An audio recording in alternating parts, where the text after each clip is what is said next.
কি রান্না শেষ হয়েছে? কি কোনটা এটা? পোলাও। এটা গরু গরু গরু। চমৎকার কালার। দাও দাও দাও, পারো খাই। আসসালামাইকুম, কেমন আছেন সবাই? আমরা আলহামদুলিল্লাহ ভালো আছি। আমি আজকে আমার শাশুড়ির রেসিপিতে গরুর মাংস এবং ঝরঝরে পোলাও রান্না করব। তো গরুর মাংস তো সবাই রান্না করতে পারে, তো আমি আজকে আমার নিজস্ব স্টাইলে রান্না করব। চলেন দেখি কীভাবে রান্না করি। আমি ফার্স্টে কড়াইতে গরম মশলা দিয়ে নিয়েছি। গরম মশলা দেওয়ার পরে পেঁয়াজ দিয়েছি। পেঁয়াজটা হালকা ভেজে তারপর এখন আদা রসুন দিয়ে একটু ভেজে নিচ্ছি। এখন হলুদ গুঁড়া, মরিচের গুঁড়া, ধনিয়া, জিরা দিয়েছি, দিয়ে মশলাটা কষিয়ে নেব।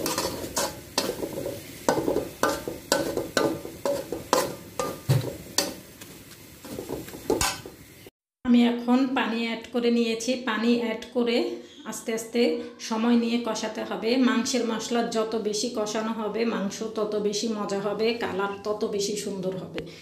তো আমি কষিয়ে নিচ্ছি আস্তে আস্তে।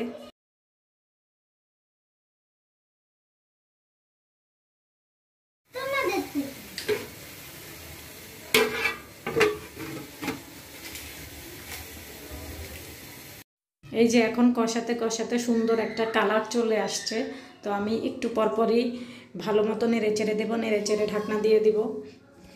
পানি লাগলে অল্প একটু পানি অ্যাড করব। অবশ্যই গরম পানি অ্যাড করবেন সবাই।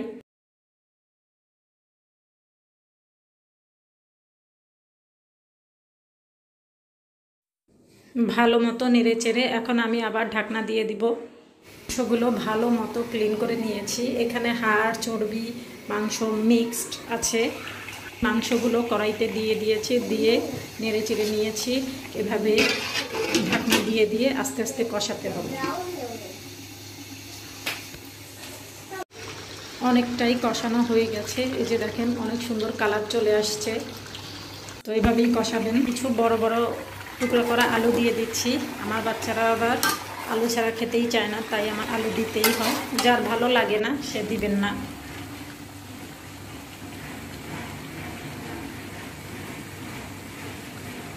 এভাবে আলুগুলো দিয়ে আবার কষিয়ে নিব। মাংস যত বেশি কষানো হয় তত বেশি মজা হয়, তাই আমি অল্প অল্প করে পানি দিয়ে দিয়ে কষিয়ে নিচ্ছি।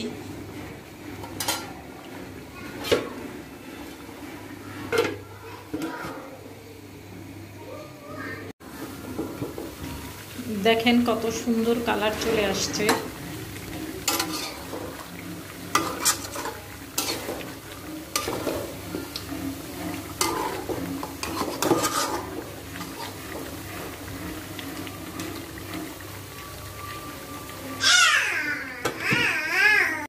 আমি মাংসতে গরম পানি দিয়েছি।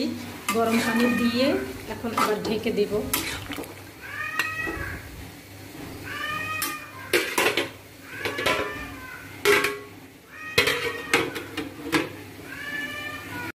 কিছু কাঁচামরিচ দিয়েছি। কাঁচামরিচ দিয়ে এখন আবার একটু ঝোল শুকিয়ে নিব। মাংস হয়ে আসছে প্রায়। তো নামানোর আগে একটু ভাজা জিরার গুঁড়া আর গরম মশলা দিয়ে নেবেন।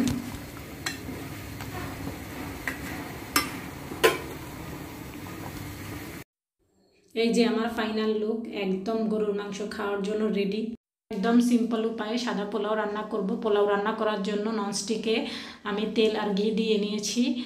তো তেলের মধ্যে পেঁয়াজ দিয়ে হালকা ভেজে আদা রসুন দিয়ে এখন ভেজে নিচ্ছি। একটু ভাজা হলে তারপর আমি চালগুলো দিয়ে আবার ভেজে নেব।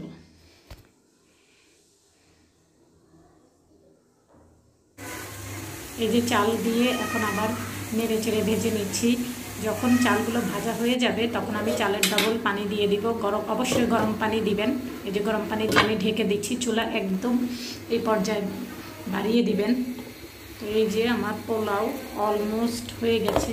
এখন চুলাটা একদম কমিয়ে দিব, একদম ডিম করে দিব। ডিম একটা আস্ত কাঁচামরিচ দিব। কাঁচামরিচ দিয়ে হালকা একটু নেড়ে ঢাকনা দিয়ে দিব।